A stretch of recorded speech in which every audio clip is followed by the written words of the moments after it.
We know that the majority of people who gamble, they're not going to develop a gambling addiction.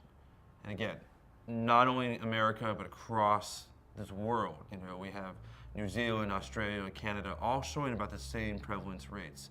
And so the fascinating question is, what is fundamentally different about those people, either their brains or their life stories or their personality factors? So we've developed a whole set of, quote, risk factors that say, here's someone who, if they have these risk factors, more than likely they will develop a gambling addiction.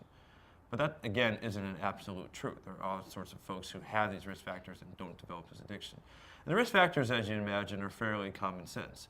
If you have a family history of problem gambling, if you have co-occurring psychiatric disorders like substance abuse, depression, bipolar disorder, ADHD, if you're surrounded by friends and family that do gamble, so you're in a gambling environment, if you have personality traits of being impulsive, competitive, difficulty dealing with loss. I mean, these are all risk factors that make sense to why someone would continue to gamble despite harm created by that gambling.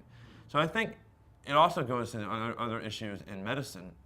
Why aren't more people developing diabetes or asthma or cancer?